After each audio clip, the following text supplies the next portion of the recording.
Ayan, magandang araw mga kababayan. At ito nga, magkakaroon tayo ng reaksyon dito sa nangyaring kaganapan. Itong Quadcom hearing patungkol nga dito sa war on drugs. Ayan, alam ko naman lahat tayo ay nakapanood. No? Talagang milyon-milyon mga Pilipino ang nakatutok dito para panoorin itong hearing na ito upang masaksihan nila kung paano sasagot itong ating Pangulong Duterte sa mga katanungan nitong mga Quadcom na ito. Ayan, makikita po natin talagang grabe, no? Talagang kung mapapansin po natin, talagang sanib puwersa na, no? Ito Makabayan Black, itong mga NPA na ito, no? Itong mga dilawan na to, makita po natin nandun si Trillanes, ayan. Nandun si nakakagulat mga kababayan, no? Ayan, singit ko lang dali lang, no? Itong si Trillanes, biglang lumusot na lang doon, no? Kasi unang-una sa first part, wala si Trillanes. Pagdating ng mga 9 hours na nakalipas sa second part, biglang lumusot itong si Trillanes. Nakapagtaka, bakit biglang lumusot itong si Trillanes at nagpunta ron, no? At yun nga, may mga pinakita siya, mga bank account, kung anong-anong mga pinakikita niya. Alam mo kababayan, itong si Trillanes, saksakan ng sinungaling to eh. Maraming tao, baliw na lang naniniwala kay Trillanes na yan eh. Alam ko sino, mo pinadalo nila si Trillanes, nagdala ng mga ebidensya, mga kahit sino naman mga babaeng pwedeng gumawa nun eh.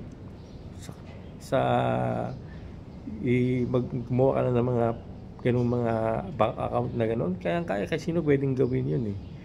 Ngayon sabi nga ni Pangulong Duterte, mag-open siya, siya ng certification na para yung bank account niya babuksan. You know? Matagal na yung kaso na yung mga babae ni kay Trillanes na yan. Matagal na nung araw pa yan eh, nung siya pa ang presidente. Nabasura na yan eh. Pero ngayon inulit na naman nila, pinayagan na naman ito ng mga Quadcom na to.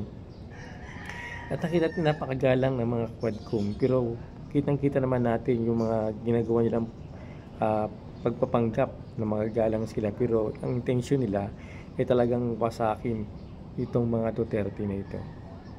Kaya sa una, no, talagang siyempre malakas pang ating Pangulong Duterte, kaya niya pang sagutin yung mga binabato sa kanya na mga Makabayan Black na to, na walang kabaluhan naman yung mga pinagsasabi, mga pinagtatanong, kaya pinagbabara sila ni Pangulong Duterte.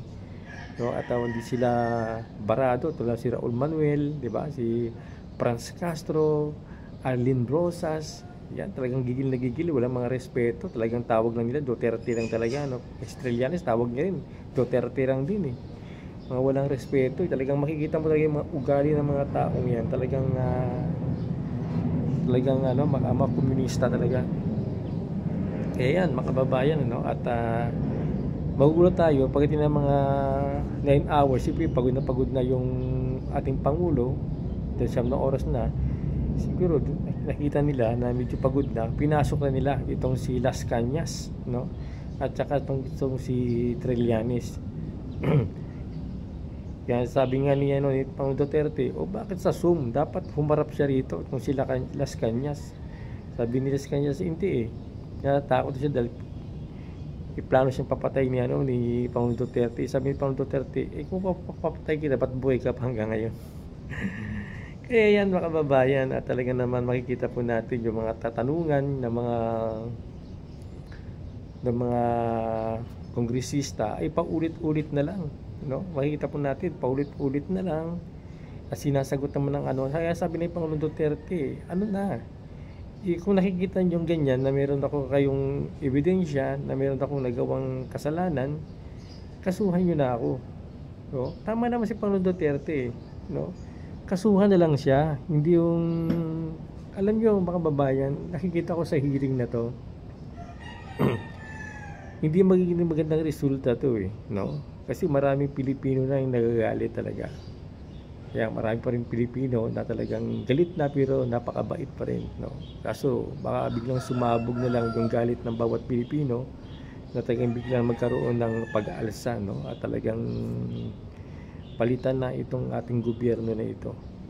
Ayan. Alam naman natin itong si Pangulong Bongbong Marcos ay maraming wala siya sa mga bagay na ito, pero ang may utak nito si Lisa Marcos at saka si Tambaluslos. Kaso nga siyempre ang presidente natin nagiging sunod-sunuran na lang to kay Tambi at saka sa kanyang asawa na sila sa Marcos. Kung anong gawin nitong dalawang ito, yung ating Pangulo ay talagang tahimik na lang.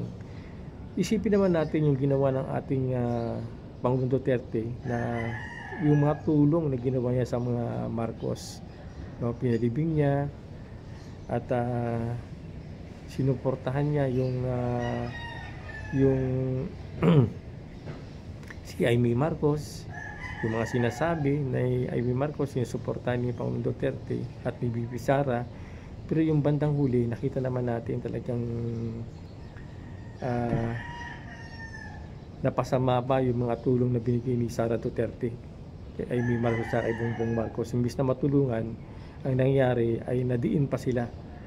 Kaya yun nga mga kababayan, talagang hindi naman tulog yung mga Pilipino at alam naman niya yung nila natin, no, kung anong nangyayari sa ating bansa. Napakagulo na ng ating bayan. Maraming dapat tutukan, no, yung ating gobyerno. Hindi lang ito mga hearing sa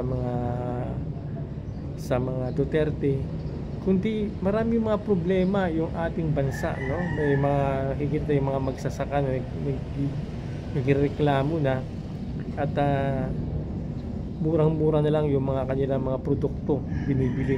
Yung iba nakita natin yung kalabasa at tinataga na lang niya kasi piso na lang ang kilo ng bili sa kanila, samantalang napakamahal sa palengke. No, makikita po natin maraming dapat gawin yung ating gobyerno para makatulong sa bawat Pilipino talaga. Excuse me. Tapos itong si Tamba, bigay ng ayuda, samantalang itong Pangulo natin wala daw budget, no, para sa sakaling magkaroon ng muling pagbagyo at mga sakuna na pwedeng mangyari sa ating bansa. Wala ng fund. Samantalang ito si Tamba ay patuloy ang pamimigay ng ayuda, no. Sa wala namang sakuna sa mga lugar na pinupuntahan niya, doon siya nagbibigay at nakalagay ang kanyang pangalan, no.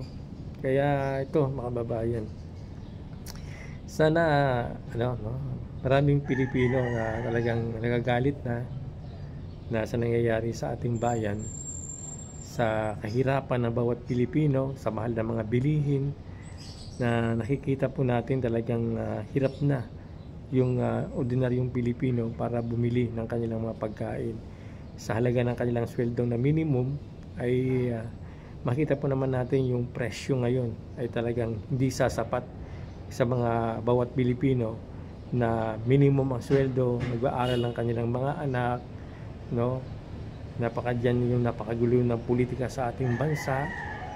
Dapat yan natutukan ng ating gobyerno mga kababayan at sana mabuksan yung isipin, no, ng mga sa Kongreso at sa Senado na dapat naman hindi nilang puro politika yung kanilang iniisip, lalo itong darating na malapit ang eleksyon. Siyempre dyan yung mga politika nagkakanyang pasiklaban, papakita ng gilas, pero yung taong bayan na naghihirap ay hindi nabibigyan ng pansin. Kaya yan mga kababayan, at alam natin may sunod na hearing ulit na gaganapin, kung di ako nagkakamali, maaaring sa 20, ano? At yan nga, marami ng mga resource person na a-attend sa panibagong hearing. Ayan, asahan na natin na talagang mas madidiin, no? At mas mapapaghandaan itong mga quadcom na to kung paano nila talagang pababagsakin itong mga Duterte na ito. Kaya yan mga kababayan, at yun lang nakikita ko sa nangyaring kaganapan kagahapon sa hearing, kung saan ito nagkaisa yung mga Dilawan, NPA, pati itong ating sa kaluyang gobyerno sa pamumuno ni Tamba at saka ni Lisa Smugs, no, na talaga namang gustong ibagsak itong pamilyang Duterte na ito. Pero nandiyan tayo mga tagang sumusuporta sa mga Duterte na hindi at nangayaan na manatili yung mga pang-aabuso ng mga taong ito. Yan, hanggang dito na lang at God bless po sa inyo.